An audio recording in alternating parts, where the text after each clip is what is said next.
सो बेटा क्या पढ़ना है हम लोग को? Types of symmetry.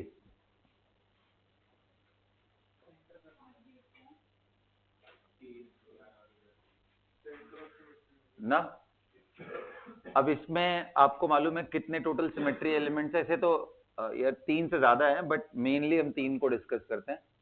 सबसे पहला कौन सा था? सेंटर ऑफ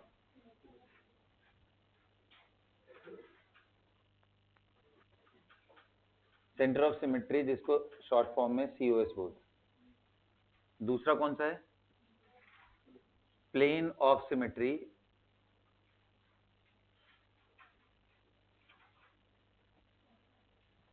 जिसे क्या बोलते हैं? पीओएस। तीसरा क्या है? Axis of symmetry,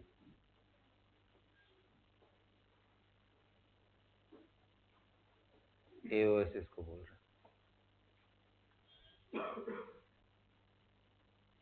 plane, centre and axis of symmetry. तो सेंटर ऑफ सिमेट्री क्या होता है भाई? जब कभी भी किसी मॉलिक्यूल के सेंटर से आप अपोजिट डायरेक्शन में जाते हो और आपको इक्वल डिस्टेंस पे आइडेंटिकल ग्रुप मिल जाए, फॉर एग्जांपल अगर यहां गए तो क्लोरीन, इधर गए तो इस साइड गए हाइड्रोजन मिला, तो इस साइड गए ना। From centre along a line opposite side, if you are getting identical groups and this happens throughout the molecule, then only we say that this molecule possesses center of symmetry. इसके अलावा एक cyclic molecule का example आपके सामने है कि 4 membered अगर यहां पे सामने है और ऊपर क्लोरीन नीचे हाइड्रोजन, यहां ऊपर हाइड्रोजन नीचे क्लोरीन हो, तो क्या इस मॉलिक्यूल में सेंटर ऑफ सिमेट्री होगा? सो आंसर इज यस सर, क्योंकि ये सेंटर अगर आप लेते हो, इस लाइन पे गए तो क्लोरीन मिला, पीछे गए इक्वल डिस्टेंस पे तो क्लोरीन मिल गया, ऊपर गए तो यहाँ पे हाइड्रोजन मिला, पीछे आए तो हाइड्रोजन मिल गया। मैं बोलूंगी बेटा एक काम कर रहा हूं मैं ना, यहाँ पे H डाल दे रहा हूं, यहाँ पे Cl और यहाँ पे क्लोरीन डाल दे रहा हूं, यहाँ पे हाइड्रोजन। क्या अभी भी पीओएस है? सॉरी सीओएस है? हाँ जी है सर, क्योंकि यहाँ ऊपर आपने किया और इस साइड में क्या है? नीचे है। तो आप सेंटर से ऊपर आए तो क्लोरीन मिला, अंदर गए तो क्लोरीन मिल गया। So yes, this molecule possesses centre of symmetry. आ रहा है बात समझ में? This molecule do have centre of symmetry. फिर एक मैंने बड़ा इंटरेस्टिंग सा एग्जांपल आपको बताया था कि रिप्रेजेंट करो अगर आप CH4 को ऐसे नॉर्मल ऐसे लिख रहे हो, तो मैं पूछूं कि इसके अंदर सेंटर ऑफ सिमेट्री है या नहीं, तो आंसर आता है कि अगर ऐसे देख रहे हो तो लगता है कि है, इस साइड हाइड्रोजन, ऊपर ऊपर हाइड्रोजन, बट रियलिटी में इसका स्ट्रक्चर ऐसे नहीं है। CH4 कैसा होता है? टेट्राहेड्रल। टेट्राहेड्रल हुआ तो आपको सेंटर ऑफ सिमेट्री नहीं मिलने वाला, क्योंकि ऊपर गए तो हाइड्रोजन है और नीचे गए तो कुछ भी नहीं है।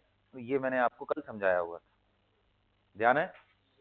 आप देखो यहाँ पे ऊपर हाइड्रोजन है, नीचे आ रहा हूं तो कुछ नहीं है। तो सेंटर से एक साइड में गए तो अपोजिट साइड में उसी लाइन के अबाउट भी आइडेंटिकल ग्रुप मिलना चाहिए, और ऐसा हर डायरेक्शन में होना चाहिए, तो जाकर के मिलेगा। तो टेट्राहेड्रल स्पीशीज के लिए ये वैलिड नहीं है। यहां तक सबको क्लियर है? बोलो। अब मुझे बताओ, क्या बेंजीन के अंदर सेंटर ऑफ सिमेट्री मिलेगी बेटा? Will we get centre of symmetry in benzene? Think about it and tell मी।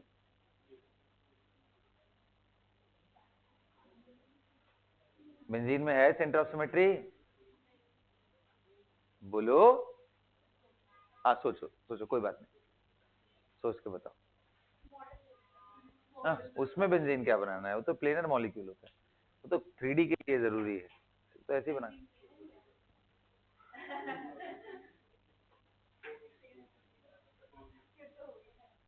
हो।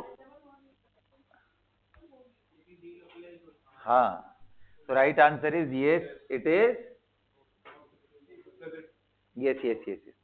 ऊपर गए, इधर गए, इधर गए। मेरे ख्याल से तुम लोग स्टक किस पे कर गए कि कहीं ऐसा तो नहीं कि पाई बॉन्ड वाले चीजों को भी हमें देखना है। तो सेंटर से इधर गए तो पाई मिला, इधर गया तो कुछ मिला ही नहीं है। लेकिन आपको मालूम है कि बेंजीन का ये स्ट्रक्चर करेक्ट स्ट्रक्चर कौन सा है जिसमें हाइब्रिड फॉर्म में रहे तो yes we do have centre of symmetry is there in benzene. यहां तक सबको क्लियर है? बोलो। चलो भाई, अब मेरे को ये बताओ, क्या इस मॉलिक्यूल में, देखो ध्यान से,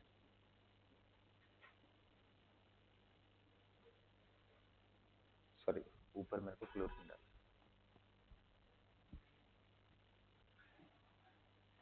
नीचे हाइड्रोजन डालना चाहिए। इसमें सेंटर ऑफ सिमेट्री है?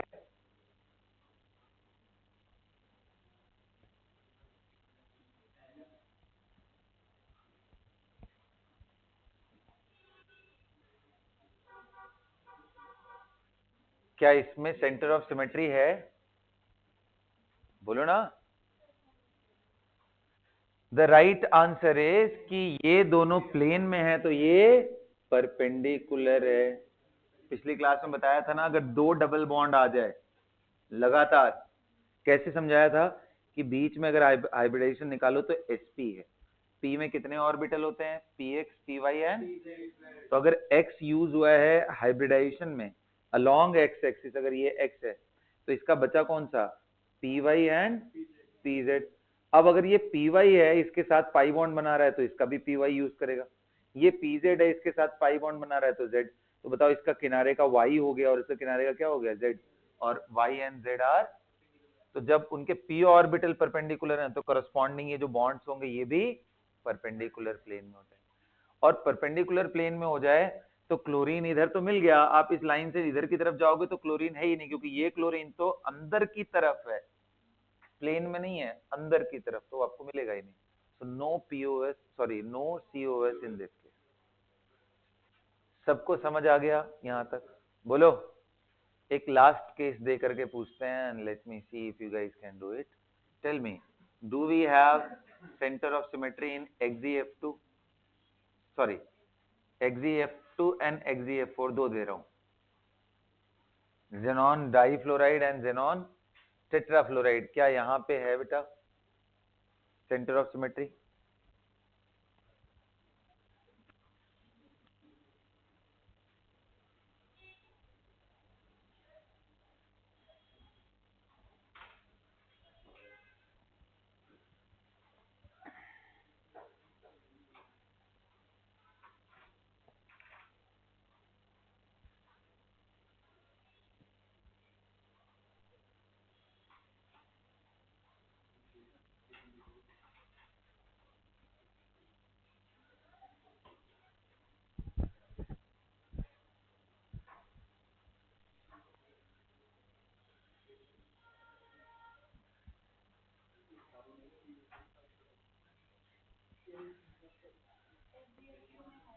है?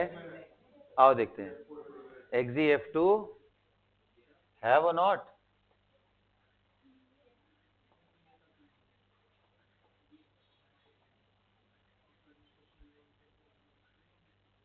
बोलिए।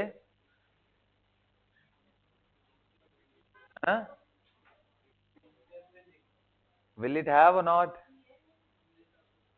हाँ, देखो अगर आप लोन पेयर को देख करके चलोगे तो आपको क्लियरली समझ में आएगा कि नहीं है। मतलब मैं तो ज्योमेट्री के हिसाब से बोल रहा हूं देखने के लिए। XeF4 देखने की कोशिश करोगे तो वहां तो बड़ा क्लियर क्लियर दिखाई देगा कि है, क्योंकि XeF4 में जो लोन पेयर होगा वो अबव एंड बिलो दोनों प्रेजेंट होगा। तो इधर इधर मिल गया, इधर इधर मिल गया, ऊपर नीचे मिल गया, तो this molecule have COS। Clear है ना? तो अगर लोन पेयर को ना ध्यान दे तो यहां पे भी है। देखो ये तो बस मैं आपको एक्सटेंशन करा रहा था, जो हमारे क्वेश्चंस बनते हैं मोस्टली ऑर्गेनिक मॉलिक्यूल्स में बनते हैं, तो उसमें ये आएगा ही नहीं पेंटागोन। वो तो बस दिखा रहा था तुम लोग को कि ज्योमेट्री बना करके देख पा रहे हो।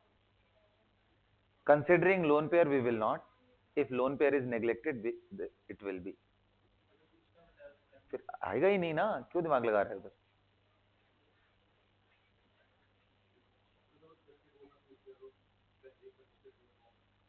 बेंजीन का ट्विस्टेड बोट फॉर्म होता ही नहीं। ट्विस्टेड बोट फॉर्म किसका होता है?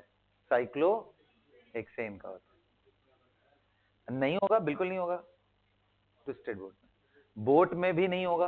कहां से बोट में होगा? देखो, बोट फॉर्म में तो बिल्कुल नहीं होगा ना, यहाँ कहीं सेंटर आएगा, ऊपर गए नीचे गए, आइडेंटिकल कहाँ मिल रहा है? चेयर में होगा, ट्विस्टेड बोट में भी नहीं मिलेगा, चेयर में तुमको मिल जाएगा। मिटा दो इसको। चलो अब लिखो प्लेन ऑफ सिमेट्री के बारे में। प्लेन ऑफ सिमेट्री कब किसी मॉलिक्यूल में? तो देखो बेटा, मॉलिक्यूल में प्लेन ऑफ सिमेट्री चेक करने के लिए क्या करना है आपको? सबसे पहले मॉलिक्यूल के अंदर से कोई ऐसा प्लेन पास करो जिसके अबाउट वो एक तरफ का जो एटम और ग्रुप ऑफ एटम हो, दूसरे तरफ के atom of group of atom का मिरर इमेज बन जाए। क्या बन जाए? One side atom and group of atom becomes mirror image of atom or group of atom about the plane, then we will say that this molecule have POS about that plane. लिखो, if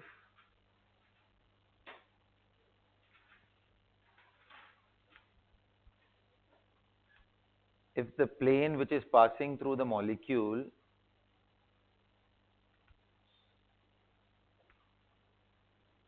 divides the molecule such that, if the plane passing through the molecule divides the plane such that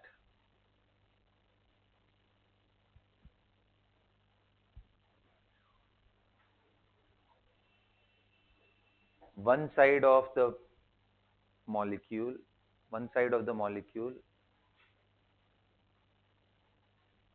becomes mirror image of other side of the molecule, becomes mirror image of the other side of the molecule.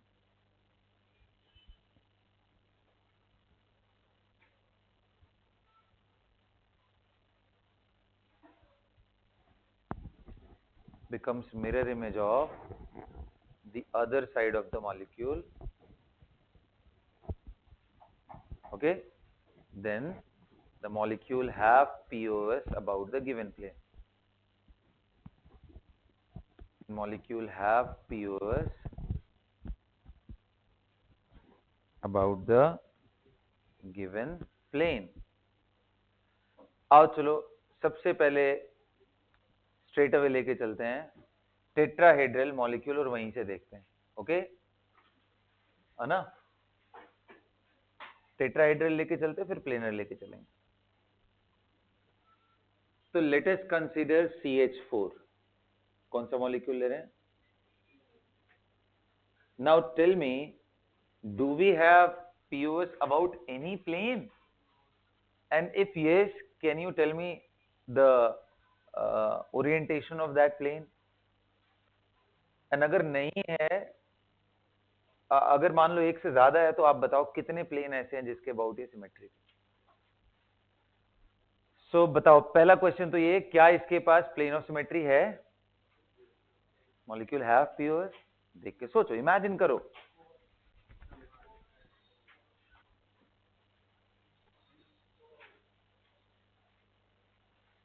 Does the molecule have POS or not? हाँ, नहीं दिख रहा है? आओ देखो बच्चों, इधर ध्यान दो, मेरी बात ध्यान से सुनना। एक नहीं,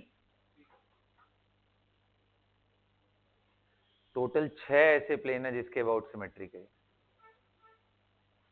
एक होता तो कोई बात भी होता, मजाक हो गया अगर एक नहीं दिख रहा है तो। आओ देखो समझाता हूं।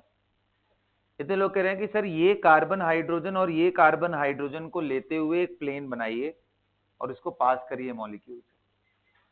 तो पीछे वाला साइड हाइड्रोजन रखा है, आगे वाला साइड हाइड्रोजन, अंदर वाले का मिरर इमेज बाहर वाला हो गया। So it have POS about that. और बेटा जो ये हाइड्रोजन मैंने ऐसे दिखाया, ऐसे तो सारे हाइड्रोजन आइडेंटिकली होते हैं। आप यहां देखने की कोशिश करो, देखो ये है आपके सामने टेट्राहेड्रल। जा कोई बात। अब ये जो टेट्राहेड्रल सेंटर है, इसको देखने की कोशिश करो तो आपको समझ में आएगा। ये कार्बन हाइड्रोजन और ये कार्बन हाइड्रोजन को लेकर के एक प्लेन बनाओ, यहां से प्लेन पास करो, ये और ये जो पीछे लिया हुआ है, अगर आप प्लेन पास करोगे तो क्या क्लियरली दिख रहा है कि इस साइड में भी कार्बन हाइड्रोजन, इस साइड में, ये दोनों एक दूसरे के मिरर इमेज बन जाएंगे।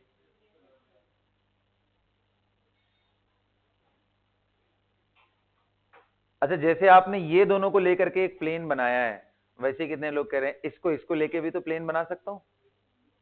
ऐसे कितने लोग कह रहे हैं इसको इसको लेकर के भी तो प्लेन बना सकते हैं? सिर्फ यही क्यों, कोई भी दो कार्बन हाइड्रोजन का कॉम्बिनेशन में ले लूंगा, सारा आंसर आ जाएगा, इजंट इट? तो बताओ, आपके पास 4 एटम है, कोई भी दो सेलेक्ट करना हो तो आज दिखाता हूं।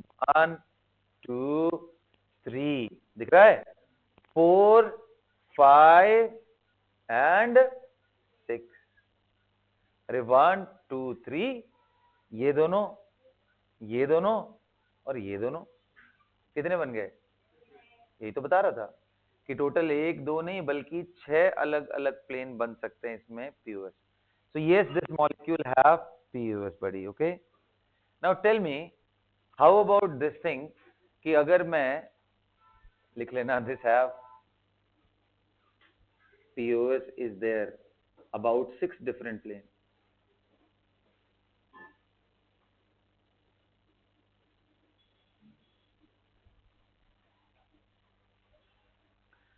अब मुझे ये बताओ, अगर मैं ऐसा कर दूं CHCl3, एक हाइड्रोजन कर दूं, 3 क्लोरीन कर दूं,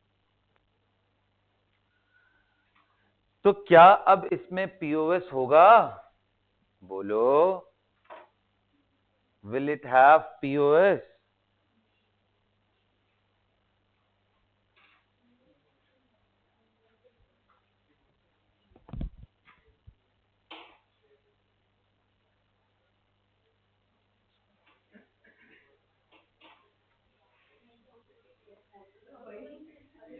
बताइए, अगर है तो कितने प्लेन के अबाउट? Yes, absolutely correct. देखो, इसमें मैं क्या करूंगा, कार्बन हाइड्रोजन को टॉप पे रख देता हूं। अरे बाबा, बस दिखाने के लिए बोल रहा हूं यार। कितने लोग कह रहे हैं एक नहीं, दो नहीं, तीन तीन पीओएस होगा? देखो ये मॉडल देखो, हाइड्रोजन को इस बारी, देखो ये तो गलत है वैसे दिखाना, हाइड्रोजन तो छोटा है, क्लोरीन बड़ा एटम है, लेकिन मैंने एकदम उल्टा कर दिया है। ये तीनों व्हाइट वाले क्लोरीन समझो, और ये थोड़ी मेहनत ज्यादा पड़ती मेरे को, इसलिए मैंने ऐसा कर दिया अभी। ठीक है, अब बताओ, क्या आपको क्लियरली नहीं दिखाई दे रहा है? एक नहीं, दो नहीं, तीन तीन प्लेन कैसे?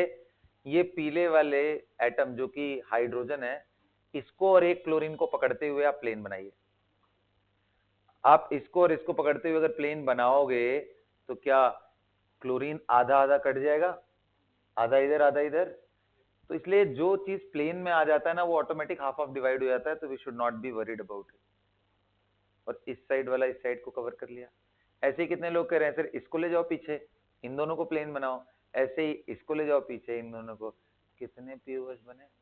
क्या इसके अबाउट होगा? क्या इसके अबाउट नहीं होगा सर, क्योंकि ये प्लेन पास करोगे तो इधर हाइड्रोजन है और इस साइड, हाँ मतलब एक तरफ हाइड्रोजन एक तरफ क्लोरीन है।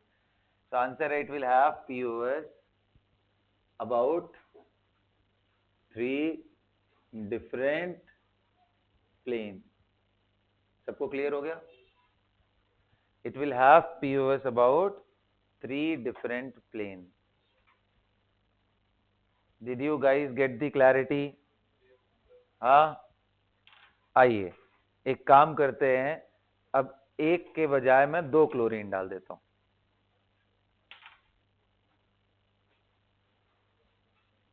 कितने क्लोरीन ऐड कर दिए मैंने? Double chlorine. क्या बना रहा हूं अब? CH2Cl2। इसमें बताइए, अगर प्लेन ऑफ सिमेट्री है या नहीं है, तो कितने प्लेन के पास?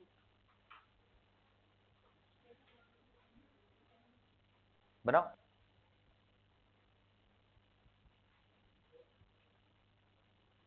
अच्छा, ये 3 डिफरेंट प्लेन मतलब समझ रहे हो ना? कौन से प्लेन आपको लिखना हो तो ये लिख लो, hydrogen and any one of the carbon chlorine bond को लेता हुआ जो प्लेन बनेगा उसके अबाउट।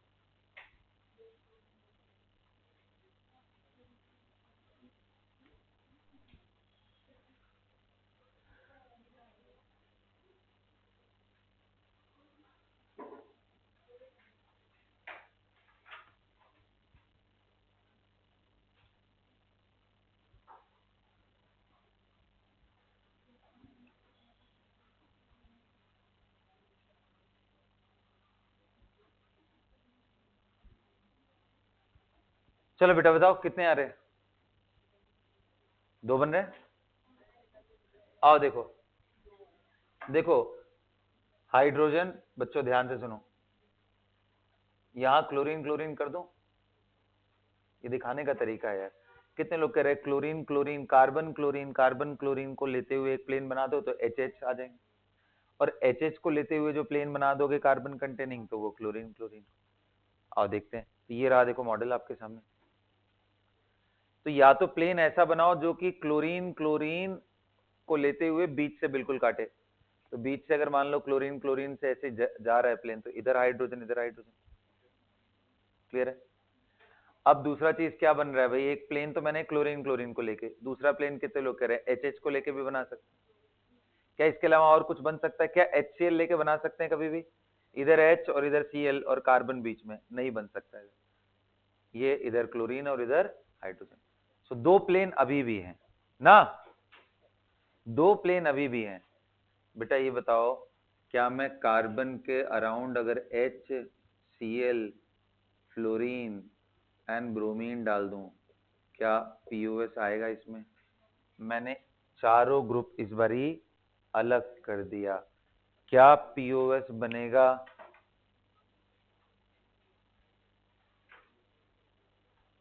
क्या POS बनने वाला है?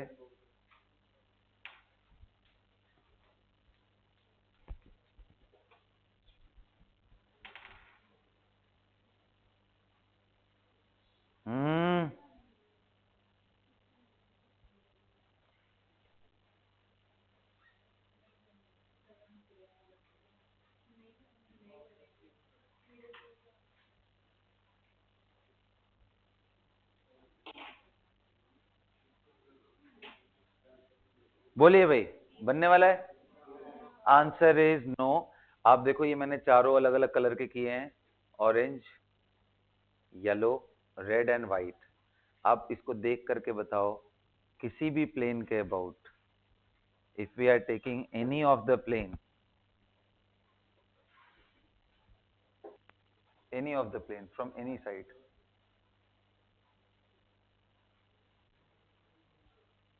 ध्यान रखना एक ये लेफ्ट साइड इस पे मैं टैप कर रहा हूँ, ये रेड है, बड़ा बड़ा आइटम है, और इधर वाला रेड छोटा आइटम है, मतलब ये रेड ही दिख रहा है बट ये ऑरेंज है एक्चुअली ना। Sorry sorry sorry. So no plane of symmetry about this. बताओ क्या कोई सेंटर ऑफ सिमेट्री इसमें मिला था बेटा? तो देखो ऐसे सेंटर जिसके अबाउट कोई POS ना मिले, कोई COS ना मिले, ऐसे सेंटर को एसिमेट्रिक सेंटर बोलते हैं। कौन सा सेंटर? Asymmetric centre. और इसी एसिमेट्रिक सेंटर को और एक लैंग्वेज में काइरल सेंटर भी बोलते हैं। क्या बोलते हैं? तो कभी एग्जाम में पूछे व्हाट इज काइरल सेंटर, तो क्या बोलोगे? ऐसा सेंटर जिसके अबाउट कोई POS COS ना। और अगर वो ऑर्गेनिक मॉलिक्यूल में पूछ रहा है कार्बन कंटेनिंग, तो आपको मालूम है कार्बन के तो 4 ही बॉन्ड बन सकते हैं, यानी tetrahedral carbon having all 4 groups different will be a chiral या काइरल कार्बन। अंडरस्टूड? लिखो ये बात, नो POS नो COS।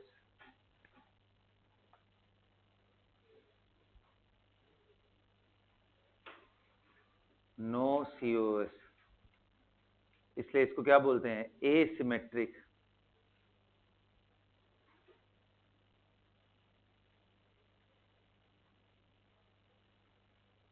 या chiral centre.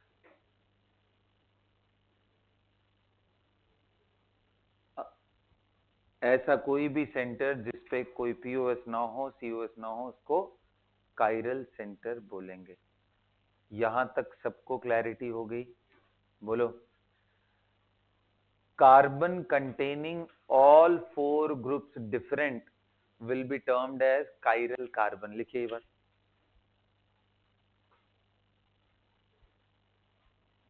Carbon containing all 4 groups different will be termed as chiral carbon। will be termed as chiral carbon.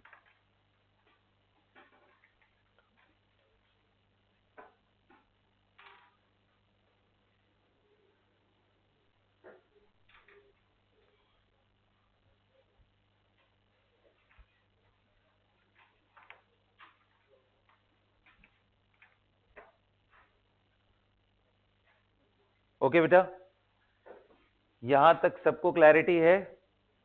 Chiral centre हो गया। अच्छा, अब एक बात बताओ, मैं एक मॉलिक्यूल की बात करता हूं, आप बताना इसमें पीओएस है या नहीं है। देखो ध्यान से, बहुत ही इंटरेस्टिंग और बहुत बार पूछा हुआ है एग्जामिनेशन में। क्या ये molecule plane of symmetry possess करता है? अगर है तो वो कौन सा प्लेन है उसको बताइए, जल्दी बताइए।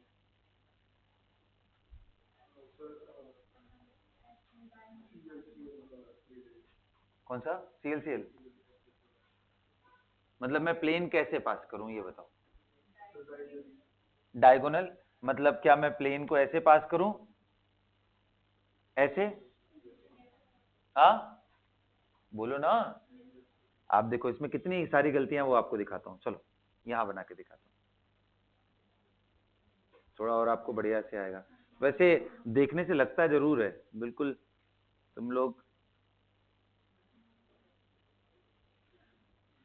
देखो, अगर आप प्लेन ऐसा पास करोगे, पहली बात तो ये आपको क्लियरली दिखाई दे रहा होगा कि एक लाइन में तो नहीं आने वाले। इनकेस चलो मैं मान लिया कि ये किसी तरीके से एक लाइन में ही आ गए सब के सब, तो इसका तो कहानी खत्म, क्योंकि जो उस प्लेन में आ गया, आधा पार्ट इस साइड आधा पार्ट इस साइड। अब मैं इसकी बात कर रहा हूं, पहली बात तो ये सेंटर से पास करना चाहिए ना, जाएगा तो सेंटर से ही ना प्लेन।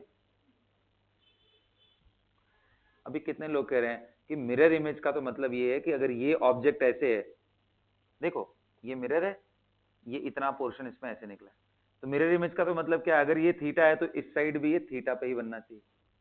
यही होता ना मिरर इमेज भाई। अगर ये कार्बन एटम यहाँ है तो यहाँ होना चाहिए उसी एंगल पे, तभी तो बोलोगे ना ये दोनों मिरर इमेज।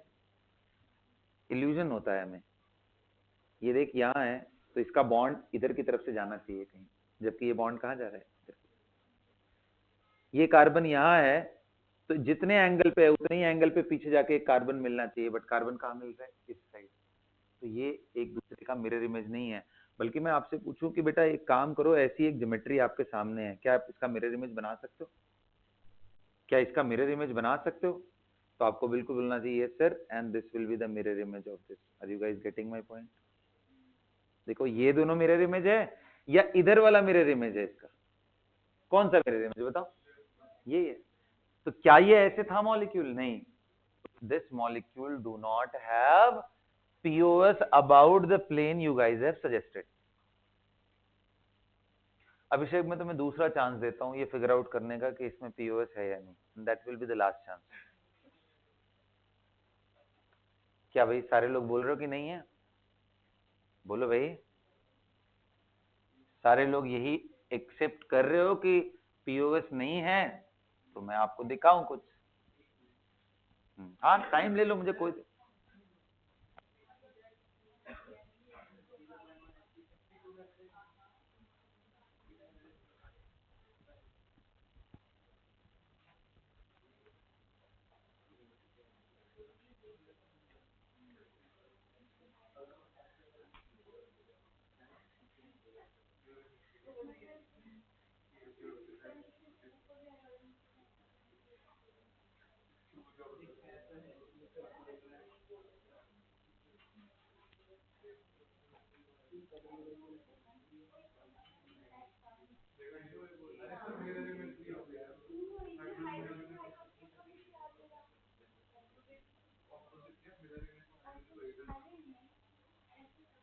हाँ चलो, अपना अपना जो भी बातें हैं वो मेरे को बताओ, आपस में डिस्कशन अलाउड नहीं है। Any one from the class? नहीं ऐसे थोड़ी ना होता है। वो तुम्हें समझा रही थी, कन्विंस कर रही थी, उसका तो ओपिनियन अलग है तुम्हारे से। बताओ, नहीं देखा? The right answer is yes sir, any planar molecule will always have POS। Any planar. Muskan, अच्छे से नींद आ रहा है बेटा? नहीं आ रहा है तो ठीक, कोई बात नहीं, वहां लेट जाओ थोड़ा सा, सर आराम से करके देखो, नींद आ जाएगा। देखो ये बताओ, कोई भी मॉलिक्यूल जो प्लेनर हो, मेरी बात ध्यान से सुनो, कितने लोग कह रहे हैं ये प्लेनर मॉलिक्यूल है या नहीं, इसका भी हाइब्रिडेशन sp2 ये चारों एक ही प्लेन में। अगर मैं बोल दूं कि ये बोर्ड ही मेरा प्लेन है, तो कितने लोग कह रहे हैं बोर्ड तो आधा क्लोरीन ऊपर हो जाएगा, आधा क्लोरीन नीचे, कार्बन आधा ऊपर आधा नीचे, हाइड्रोजन आधा ऊपर। अरे ये बोर्ड ही मेरा प्लेन है इसके लिए। Any planar molecule will be will have plane of symmetry about the molecular plane itself। इसलिए कोई प्लेनर मॉलिक्यूल आ जाए तो पीओएस चेक करने की जरूरत नहीं है, it is having POS by default. समझ पड़ा क्या क्या मैं बोल रहा हूं? तो लिखो दिस एनी प्लेनर, नोट करके लिख लो भाई। पीओएस नहीं होने का चांस 3 डायमेंशनल में हो सकता है, 2D तो हमेशा पीओएस रहेगा। लिखो any planar molecule will always have plane of symmetry about the molecular plane।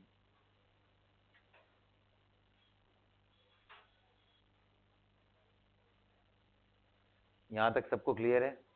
तो this will have POS about the molecular plane, yes it is there. तो क्या ये कायरल है? No sir, this is not chiral, not chiral, the molecule is not chiral, chiral centre भी नहीं है। ठीक है बेटा, अब एक और चीज समझाता हूं। ऐसा कोई मॉलिक्यूल जिसमें पीओएस सीओएस ना हो, जिसको हमने एसिमेट्रिक मॉलिक्यूल या कायरल मॉलिक्यूल बोला है। कायरल मॉलिक्यूल का एक पेयर एग्जिस्ट करेगा नेचर के अंदर, जिसको इनैंशियोमेरिक पेयर बोलेंगे। कायरल मॉलिक्यूल का कैसा पेयर एग्जिस्ट करेगा नेचर में? इनैंशियोमेरिक पेयर। कैसा पेयर एग्जिस्ट करेगा? अब आपको दिखाता हूं कि वो क्या होता है। तो हमने अभी तक सबसे सिंपल कायरल मॉलिक्यूल कौन सा पढ़ा है? जिसमें चारों ग्रुप अलग अलग हो जाएं, यही था ना? बोलो।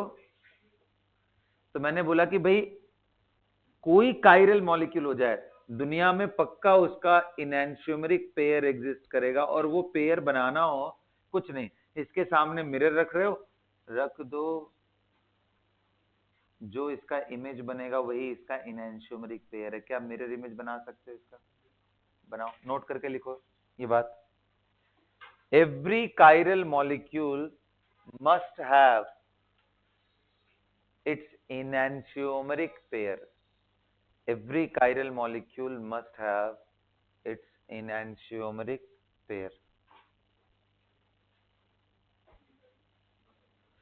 Must have its enantiomeric pair। enantiomeric pair लिख लिया भाई? हाँ। Now you draw the enantiomeric pair of this। ये तो मॉलिक्यूल है जिसके पास कायरल सेंटर भी है और कायरल खुद भी है। करो जल्दी करो।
सबने बना लिया?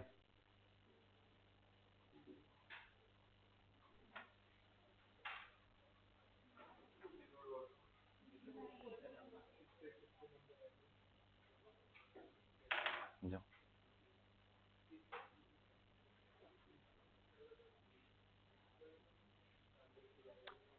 बना लिया बेटा?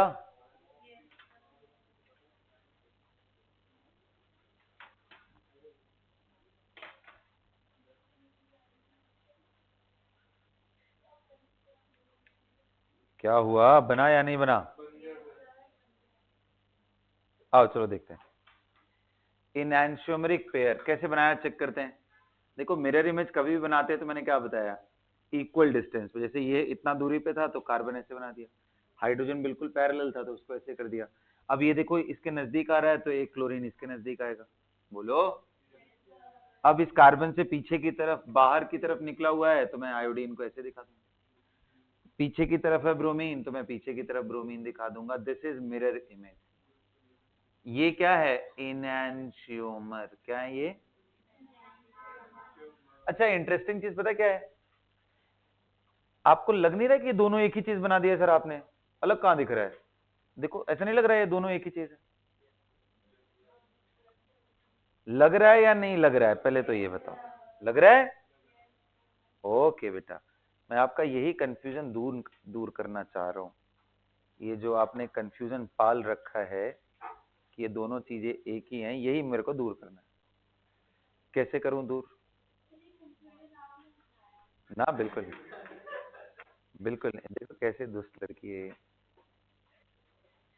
दुष्टा है पूरी ये। मैंने कंफ्यूजन उठा दिया, देखो इसका।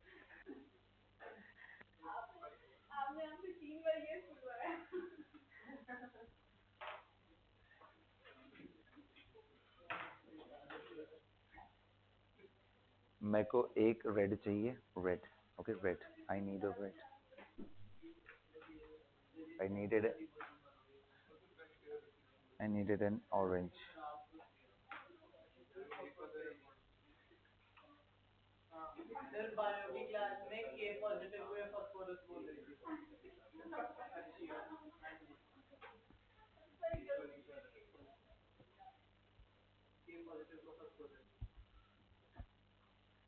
क्या बात कर रहे हो?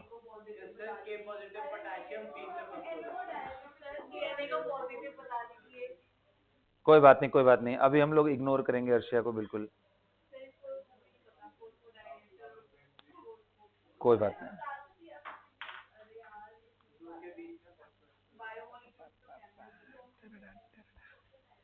सो guys, are you guys ready? आपको लग रहा है ये दोनों मॉलिक्यूल आइडेंटिकल है? अरे मत मत इसको देखना नहीं, पिट्टू कर दूंगा मैं। बिल्कुल।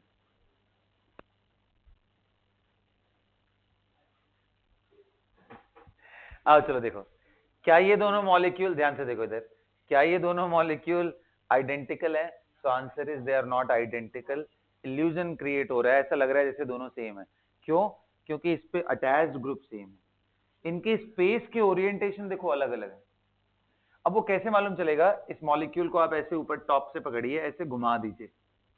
कितना घुमाना है? ऐसे घुमाना है सच दैट कि ये जो ब्रोमीन का ओरिएंटेशन है इस तरफ आ जाए, या क्लोरीन का जो ओरिएंटेशन है उधर की तरफ चला जाए। अरे तभी ना दोनों को उठा के ऐसे कर पाओगे। कितने लोग कह रहे हैं 180 डिग्री घुमाने के बाद कुछ कहानी ऐसा हो जाएगा कि कार्बन के ऊपर हाइड्रोजन, भाई यहीं से घुमा रहा हूं तो ये तो ऐसे ही रहेगा।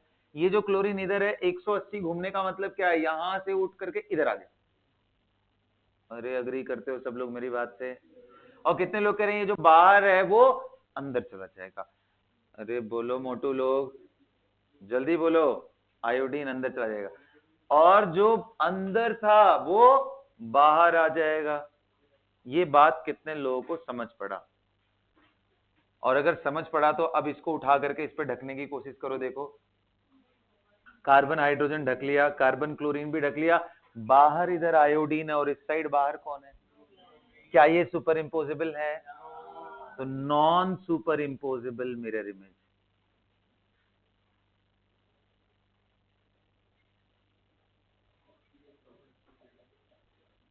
क्या लिखोगे आप लोग? What is enantiomer? Non super imposable mirror image. लिखो, enantiomers are non-superimposable mirror image of a chiral molecule. Enantiomer is a non-superimposable mirror image of a chiral molecule.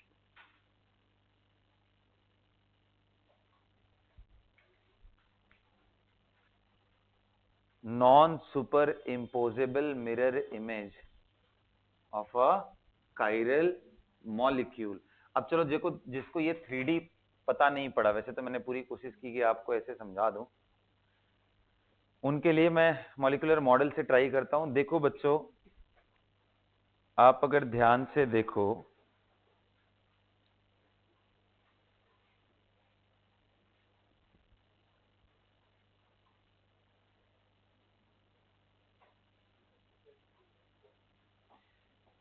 तुमने कुछ चेंज किया है इसके अंदर पक्का? Can I trust you? हाँ चलो चलो, I will trust you. Okay, yo guys, can you guys see this, that these are mirror image of each other? Can you see that? सामने ऐसे इमेजिन करो, इन दो मॉलिक्यूल के बीच में एक मिरर रखा है और ये इसके सामने पूरा तैयार होकर के देख रहे हैं अपने आप को। तो क्या इसका इमेज बिल्कुल ऐसे ही बनेगा? देखो, दिख रहा है? बिल्कुल सबको दिख रहा है? एब्सोल्युटली क्लियर है? दिखा दो भाई, कैसे दिखाऊं? अरे ये स्पेस वेकेट रखो बाबा, यहाँ आना पड़ेगा। आ जाएगा आ जाएगा, मैं दिखा रहा हूँ इधर से। ये देखो, क्या ये मिरर इमेज है? बिल्कुल। हाँ हाँ बिल्कुल, लगा लगा हाथ बीच में लगा, कोई दिक्कत नहीं। नहीं, कोई डिफरेंस नहीं आएगा। देखो, इस साइड ये मिरर समझो और इस साइड में, ठीक है? अब अब यही मॉलिक्यूल को मैं ऐसे करके दिखाना चाह रहा हूं, ध्यान से देखो सब लोग। अब अगर मैं ऐसे घुमा करके ला करके इस पे इंपोज करने की कोशिश करूं, तो देखो, रेड रेड को कर लिया, व्हाइट व्हाइट को कर लिया, लेकिन अब देखो एक तरफ आपका ऑरेंज आ गया और एक तरफ ग्रे आ गया।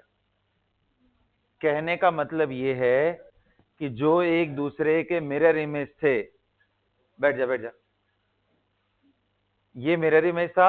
अब मैं वही बोल रहा था कि आप इसको ना घुमाओ, पहले कितना डिग्री घुमाओ? 180। तो 180 घुमाया मैंने, ऐसे देखो मॉलिक्यूल को घुमा दिया।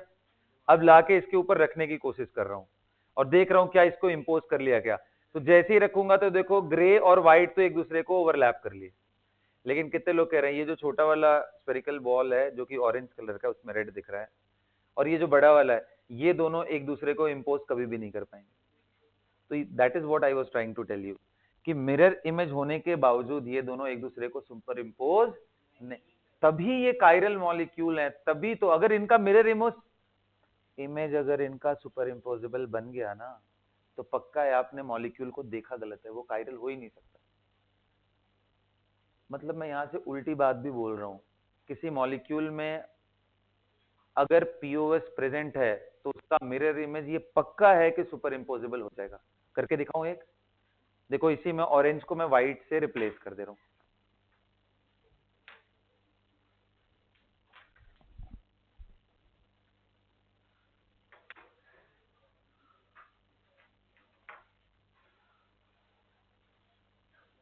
ये देखो, ये व्हाइट से रिप्लेस कर दिया।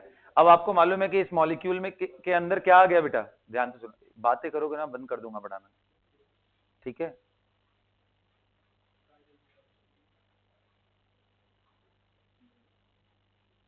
इन्वॉल्व होकर के रहो क्लास के अंदर, फिर नहीं तो अगर मेरा इन्वॉल्वमेंट खराब हुआ ना तो ज्यादा परेशान हो जाओगे, ठीक है? तो यहाँ पे देखो, this is the molecule which have POS. किसके अबाउट है? ये ग्रे एंड रेड, इसके अबाउट अगर आप लेके चलोगे प्लेन को, तो आप देखो व्हाइट व्हाइट कवर कर लेगा, पीओएस है। इसका मिरर इमेज बनाते हैं, देखो इसका मिरर इमेज ये बन जाएगा।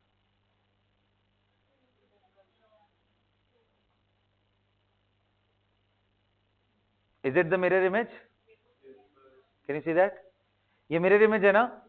मिरर इमेज तो भाई किसी का भी बन जाएगा भाई, मिरर सामने लगाओ, कोई भी खड़ा हो जाए सामने, मिरर इमेज तो बनेगा। सुपर इम्पोजेबल है या नहीं है वो मैटर करता है।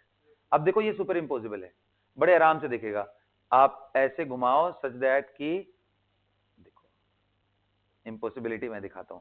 यहां से तो आपको नहीं दिख रहा होगा कैसे इंपोज करेंगे, ऐसे दिख रहा होगा कि अरे इधर तो व्हाइट चला गया, इधर ये देखो, मैं ये मॉलिक्यूल यही है ना, मैं तोड़ूंगा नहीं कोई बॉन्ड, बस मैंने थोड़ा सा मॉलिक्यूल को पलट दिया इधर से उधर, मैंने कोई बॉन्ड तोड़ा। अब इसको उठा करके रखो, देखो क्या इंपोज कर ले रहा है, सारे बॉन्ड एक दूसरे को इंपोज कर ले रहे हैं। समझ में आया? सो अगर मॉलिक्यूल कायरल नहीं हुआ तो उसके मिरर इमेज थोड़ा बहुत घुमाना पड़ेगा मॉलिक्यूल को, जो कि आपको इधर देखने में तकलीफ होगी, बट रियलिटी में दे विल इम्पोज। तो कहोगे सर चलो ये बात तो ठीक है, आपकी समझ आई कि ये दोनों नॉन सुपर इम्पोजेबल इमेज है, और शायद इसीलिए तो इनको स्टीरियो आइसोमर बोल रहे हैं कि बॉन्ड तोड़ करके ही एक फॉर्म को दूसरे फॉर्म में आप कन्वर्ट कर पाओगे, और कोई तरीका नहीं है। और बॉन्ड तोड़ करके एक फॉर्म को दूसरे फॉर्म में कन्वर्ट करना ही तो स्टीरियो आइसोमेरिज्म का पार्ट था, कन्फिगरेशनल चेंज था। अब सर इनमें डिफरेंस क्या है? क्योंकि चारों ग्रुप आइडेंटिकल है, सारी चीजें कहानी एक जैसी है, तो अलग क्या है? तो बेटा ये इतने सिमिलर होते हैं ना, इनका बॉइलिंग पॉइंट एक जैसा, मेल्टिंग पॉइंट एक जैसा, फिजिकल प्रॉपर्टीज एक जैसा, केमिकल प्रॉपर्टीज एक जैसा, they only differ in rotation of plane polarised light. किसके बहुत? ये प्लेन पोलराइज्ड लाइट को अगर 30 डिग्री क्लॉकवाइज घुमा रहा है तो दूसरा वाला 30 डिग्री एंटी क्लॉक। डिग्री अभी भी 30 है, देख लो इनका एक्सटेंट। ये इतने ज्यादा सिमिलर हैं कि अगर आप फ्रैक्शनल डिस्टिलेशन करोगे तो दोनों मिक्स होकर के चले जाएंगे, क्योंकि दोनों के बॉइलिंग पॉइंट में कोई डिफरेंस नहीं था। तो फ्रैक्शनल डिस्टिलेशन कभी भी कराते हैं तो बोलते हैं ये सेम फ्रैक्शन बन के निकलते हैं। फ्रैक्शंस कभी भी पूछे कितने फ्रैक्शंस बनेंगे तो उसमें ये वाले मॉलिक्यूल को काउंट मत करना अलग अलग, इनको एक ही मानना, जबकि ये है अलग अलग। कैसे? क्योंकि एक 30 रोटेट करा रहा है, दूसरा -30, मॉलिक्यूल तो अलग अलग है। हमने स्ट्रक्चरली भी देख लिया दोनों मॉलिक्यूल अलग अलग, क्योंकि एक को घुमा करके दूसरे पे रखने पे इंपोज नहीं कर पा रहा है। Is that clear? लिखो, enantiomers have same boiling point, same melting point, same chemical property, same physical property.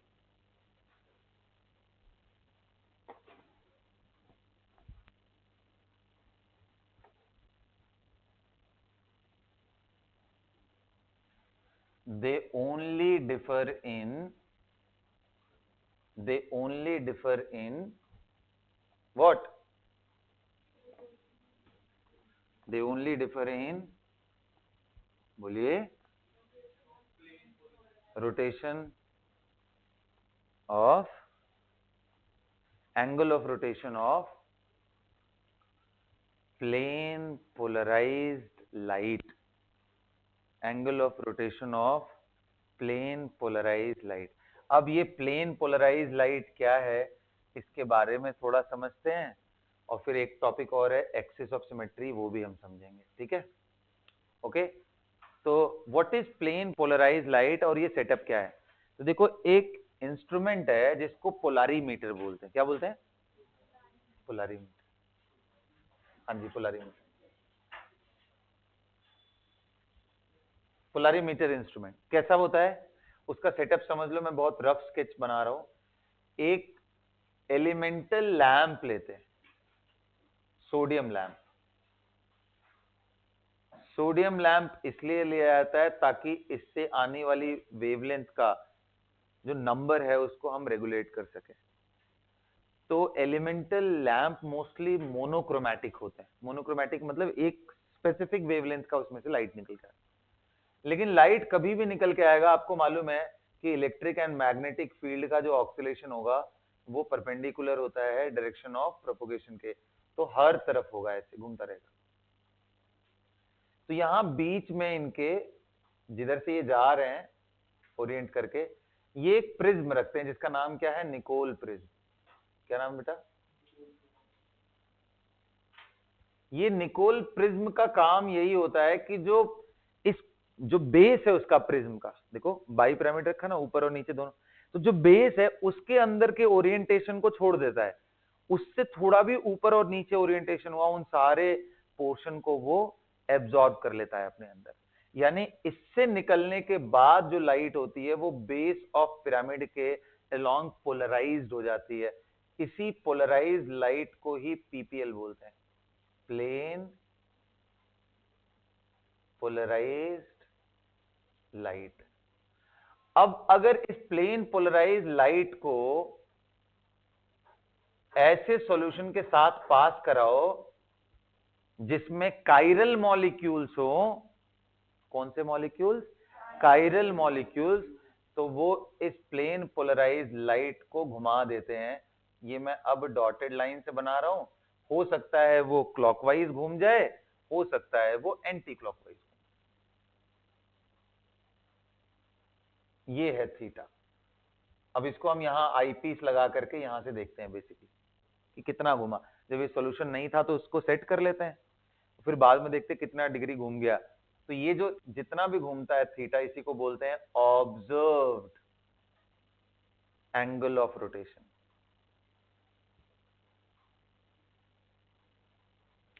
अगर ये क्लॉकवाइज सेंस में घुमाता है तो ऐसे मॉलिक्यूल को बोलते हैं डेक्स्ट्रो रोटेटरी, और अगर ये एंटी क्लॉकवाइज सेंस में घुमा दे तो क्या बोलते हैं? लिबो रोटेटरी मॉलिक्यूल। क्लॉकवाइज सेंस में हुआ तो डेक्स्ट्रो, एंटी क्लॉकवाइज हुआ तो लिबो। क्योंकि ये मॉलिक्यूल इसको लाइट को रोटेट करा दे रहा है, तो ऐसे मॉलिक्यूल्स को बोलेंगे हम कि they are optically active molecule. कैसे मॉलिक्यूल? क्या पहचान है उनकी? वो प्लेन पोलराइज लाइट को रोटेट करा देते हैं। स्ट्रक्चरल एंगल से क्या पहचान है उनकी? ऐसे मॉलिक्यूल पे पीओएस भी नहीं होगा, सीओएस भी नहीं होगा, which means chiral molecule he optically active molecule होते हैं। कौन से मॉलिक्यूल होते हैं काइरल? ठीक है, लिखना शुरू करो। पोलैरिमीटर का डायग्राम बनाओ। लिखो, what is optically active molecule?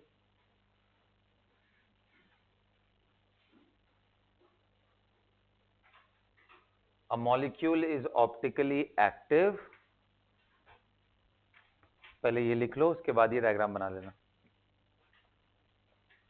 A molecule is optically active if it rotates,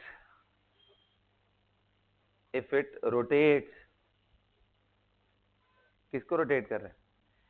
plane polarised light.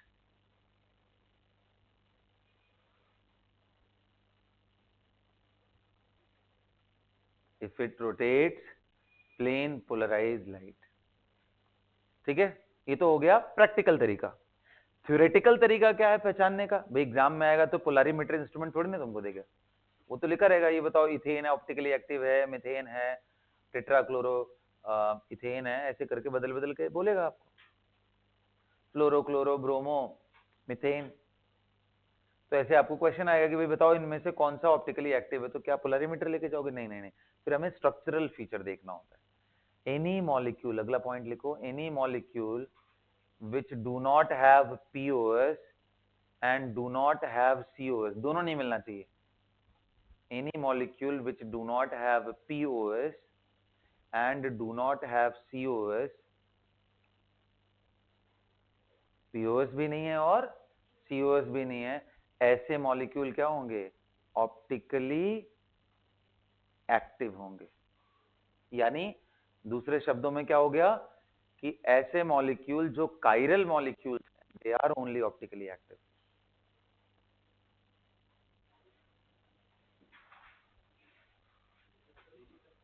Understood बेटा?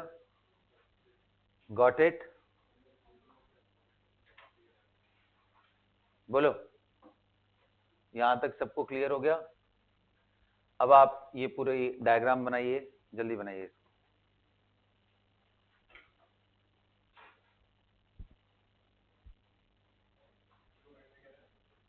एंड में वो आई पीस है, मतलब यहां से हम लोग बेसिकली देखने की कोशिश करते हैं, इसी में डिग्री बनी रहती है। ये आई पीस, यहीं से इस लाइट को ऑब्जर्व करते हैं किधर घूमा है।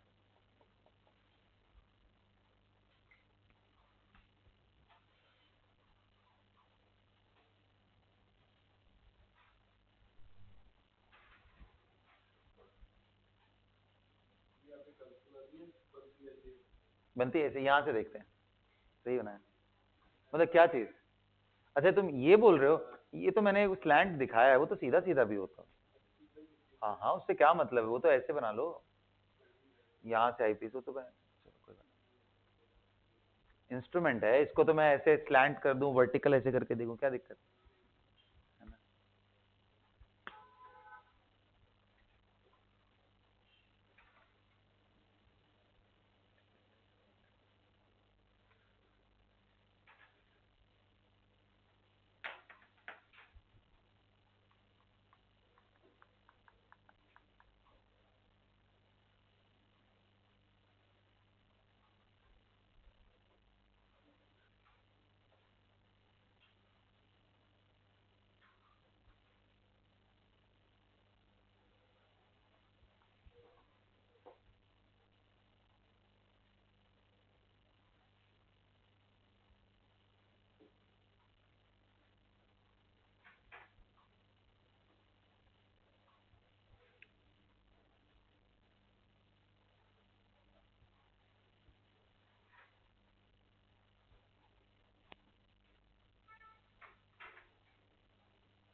कर लिया नोट सबने? हाँ, नहीं बिल्कुल नहीं। देखो, अब एक टर्म डिफाइन करते हैं जिसका नाम होता है specific angle of rotation,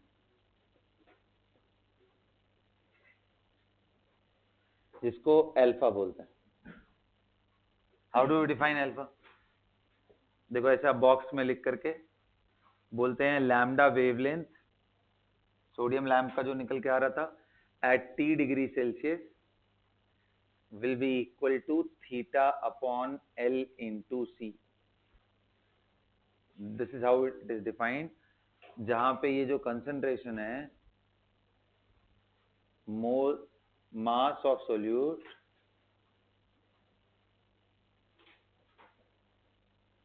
divided by volume of solution in ml.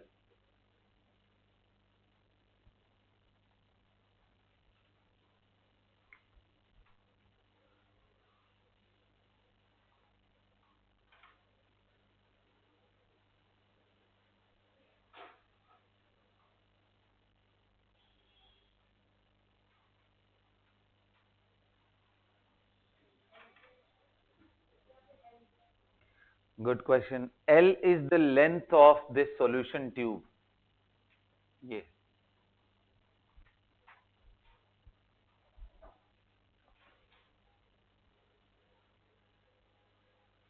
यानी उसको पाथ लेंथ बोलते हैं।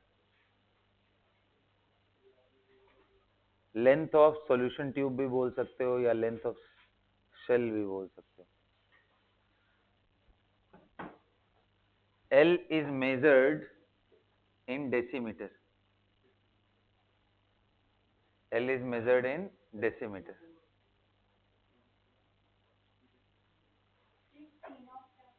T naught is the temperature at which this observation is taken. तो ये दोनों तो कांस्टेंट वैल्यू। देखो क्यों बोल रहा हूं, इसका जरूरत क्यों पड़ा ये समझो। जो थीटा की वैल्यू है ना, ये जो थीटा की वैल्यू यहाँ पे थी, वो एक ही कायरल मॉलिक्यूल, मतलब कि अगर यहाँ H लगा दो, यहाँ Cl, यहाँ Br एंड यहाँ I, मॉलिक्यूल एक ही है। इसका तुम कंसंट्रेशन बदल दो, थीटा बदल जाएगा। आप wavelength of the light used बदल दो, थीटा बदल जाएगा। ये चारों ग्रुप जो है इनको बदल दो, थीटा बदल जाएगा। तो लिखो ये बात, factors affecting angle of rotation, observed angle of rotation, factors affecting observed angle of rotation, factors affecting observed angle of rotation, factors affecting observed angle of rotation. कौन से फैक्टर्स हैं भाई जो ऑब्जर्व्ड एंगल ऑफ रोटेशन को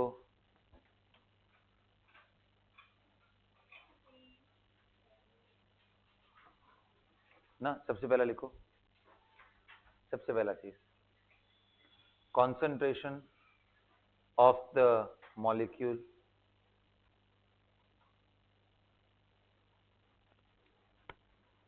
length of solution tube,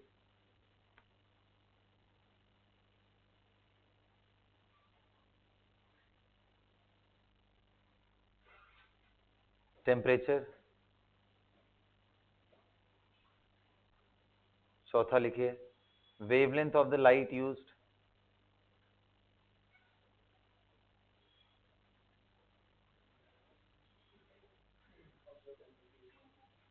और पांचवा लिखिए nature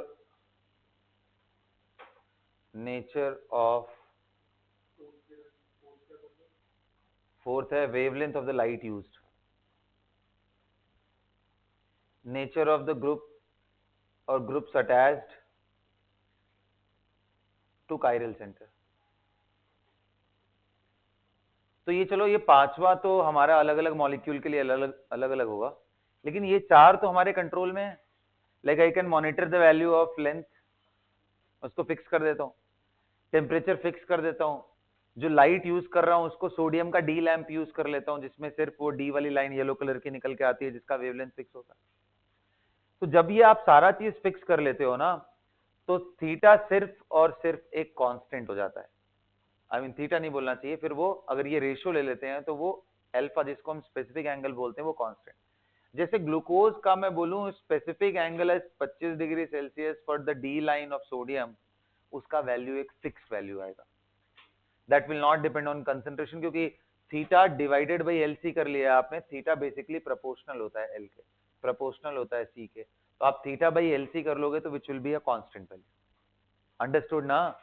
तो इसलिए specific angle is more important for us then, so this will become a constant value at given temperature and provided आप ये सारे चीजों में खेल रहे हो। एक क्वेश्चन लिखो इस पे तो।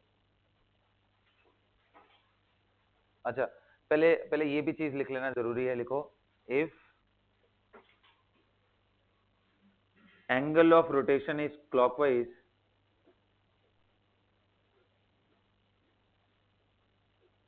is in clockwise sense,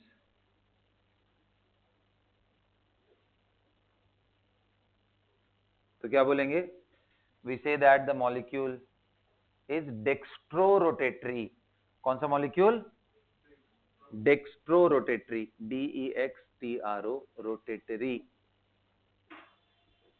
जिसको स्मॉल डी या फिर पॉजिटिव से रिप्रेजेंट करते हैं। डेक्स्ट्रोरोटेटरी, स्मॉल डी और पॉजिटिव।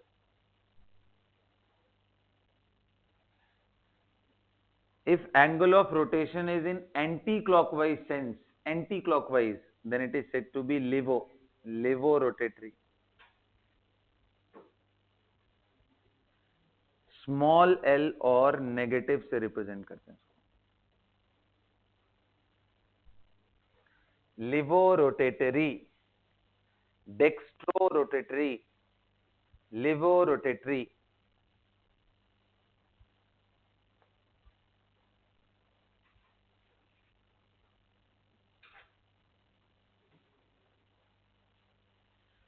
Dextrorotatory and लिवोरोटेटरी।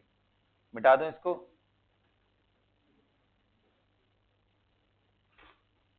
बोलिए। हाँ, अब एक क्वेश्चन लिखिए तो। The specific angle of rotation of a chiral molecule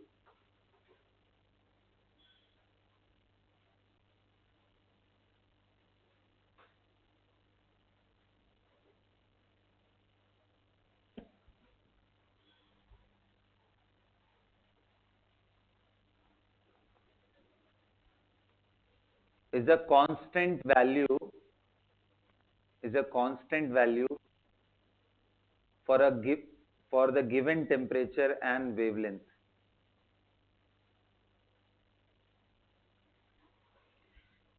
If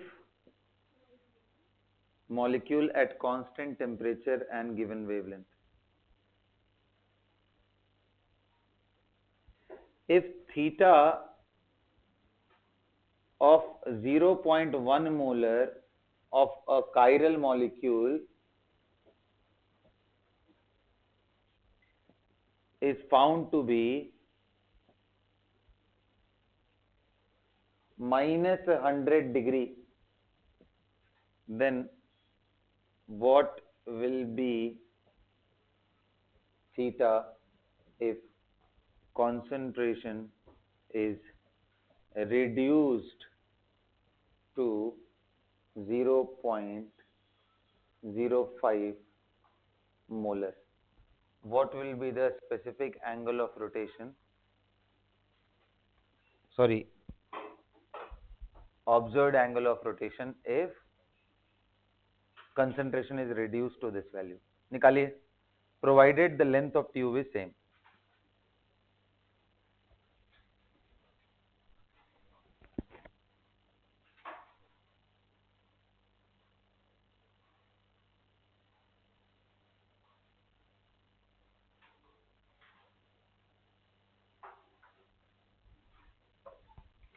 Provided the length of the tube is same. कितना आया आंसर?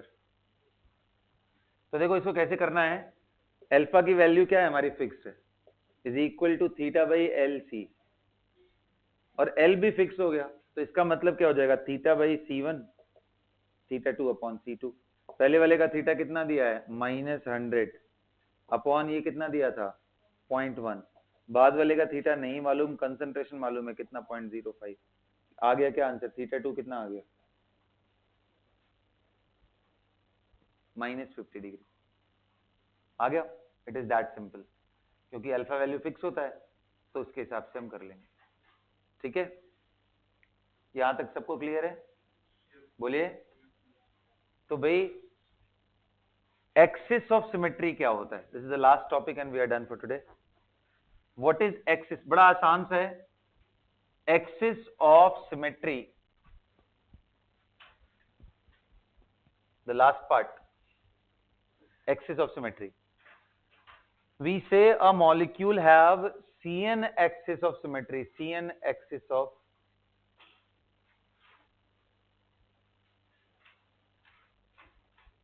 symmetry.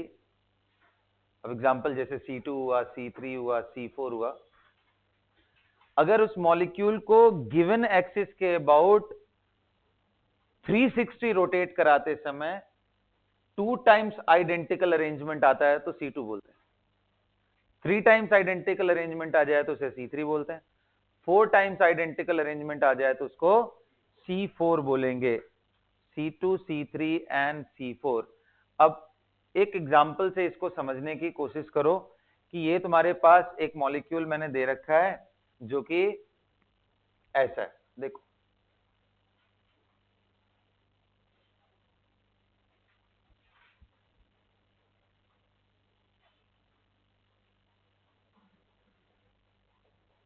अब तो सबसे पहले आपको ये बताना पड़ेगा कौन सा एक्सिस आप पास करना चाहते हो। मान लो ये एक्सिस मैंने एक पास किया, क्या 360 के अबाउट ये आइडेंटिकल आएगा? अगर मैं इसके अबाउट 360 डिग्री तक घुमाऊं तो क्या एक बार भी आइडेंटिकल आएगा?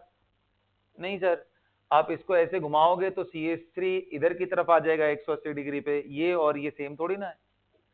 लेकिन अगर मैं बोल दूं कि इसके अबाउट घुमा रहे हैं तो कहोगे 180 डिग्री पे ही आइडेंटिकल आ जाएगा। देखो ना, पलट दिया तो 180 डिग्री पे, अरे बोलो मोटू लोग, 180 डिग्री पे आ जाएगा। सो this axis is basically C2 axis of symmetry. अब मैं मान लो एक ट्रायंगल ले रहा हूं, ध्यान से समझो, मैं 2 एक्सिस ले रहा हूं, एक तो इसी प्लेन के अबाउट, कितने लोगों को दिख रहा है ये C2 होगा, और एक परपेंडिकुलर ले रहा हूं, बिल्कुल परपेंडिकुलर, यहां पे इक्विलेटरल ट्रायंगल है, ये ऐसे जा रहा है जो, इसके अबाउट बताओ कितनी बार ये आइडेंटिकल होगा? 3 टाइम्स। तो देखना, इसको घुमाएगा 120 तो वापस बन जाएगा ऐसे, फिर 120 घुमाएगा, मतलब यार ये कोना यहां से यहां तक आने में 120 120 120 एंगल लेगा ना, तो हर 120 डिग्री पे आइडेंटिकल हो गया, तो 180 घुमाने में कितनी बार आइडेंटिकल हुआ? 3 times. So this axis which is perpendicular to this is termed as C3 axis of symmetry. तो सिंपल है फंडा, या तो ऐसे निकालते हैं या तो फिर n की वैल्यू ऐसे निकालते हैं कि भाई 360 घूमने में मिनिमम कितने डिग्री पे वो आइडेंटिकल हो रहा है। जैसे ये देख कितने डिग्री पे आइडेंटिकल हो जाएगा, 120 डिग्री घुमाएगा आइडेंटिकल हो जाएगा, तो 120 से डिवाइड करेगा तो कितनी बारी आ गया? 3 टाइम्स, तो इसलिए उसको हम C3 बोल रहे थे। An axis is said to be Cn axis if Cn axis या n fold axis C2 axis को ही टू फोल्ड बोलते हैं, two fold axis of symmetry. C2 axis को क्या नाम देते हैं? Two fold axis of symmetry. C3 को क्या बोलते हैं? Three fold axis of symmetry. तो कोई भी एक्सिस टू फोल्ड तब होगा जब उस एक्सिस के अबाउट मॉलिक्यूल को 360 घुमाते टाइम 2 बार आइडेंटिकल आ जाए। C3 कब बोलेंगे? जब उस एक्सिस के अबाउट 3 बारी आइडेंटिकल आ जाए। C4 कब बोलेंगे? जब वो 4 बारी आइडेंटिकल आ जाए। एक एग्जांपल से इसको खत्म करते हैं। And the case is the case of ammonia. Everyone, ammonia बताइए, अमोनिया में ये अमोनिया मॉलिक्यूल मैंने ले लिया, यहाँ पे रेड कलर क्या रिप्रेजेंट करता है? इसका लोन पेयर। ब्लैक क्या है? नाइट्रोजन है। ये तीनों हाइड्रोजन है, NHHH, एंड ये लोन। अब मुझे बताओ, अगर ये लोन पेयर और ये एटम को लेकर के, नाइट्रोजन एटम को लेकर एक एक्सिस पास करूं, तो ये वाली जो एक्सिस है वो कितना फोल्ड एक्सिस ऑफ सिमेट्री? ये जो रेड कलर यानी lone pair containing axis and centre 3। देखो ना, 120 पे घुमाएंगे फिर हो गया, फिर 120 पे घुमाएंगे फिर 120 हो, मतलब पूरा 360 घुमाने में ये 3 बारी आइडेंटिकल हो रहा है। तो दिस इज C3 एक्सिस। क्या अमोनिया में C3 एक्सिस के अलावा और कोई एक्सिस ऑफ सिमेट्री है? देखो, और कहीं से भी पास करो ये सिमेट्रिक होगा ही नहीं, पूरा 360 घुमाने पे ही आइडेंटिकल होगा। तो C1 एक्सिस तो सभी में होता है बाय डिफॉल्ट, तो मतलब ही नहीं है उसका। वन फोल्ड एक्सिस मतलब इज अ वेग टर्म, 360 पे घुमा दो तो किसी को भी वापस वहीं लेके आ गए ना। ये है, इसको 360 घुमा दिया वापस वहीं आ गए, मतलब क्या रह गया फिर इसका? तो 360 घुमाने में जितनी बार, तो ammonia have C3 axis of symmetry. So guys, did you get it? Axis of symmetry chiral molecules में मिल सकता है। तो काइरल मॉलिक्यूल होने का मतलब सिर्फ इससे है कि POS नहीं होना चाहिए, COS नहीं होना चाहिए। Axis of symmetry can be there, उससे टेंशन लेने का जरूरत। So with this everyone, we are done for today's class.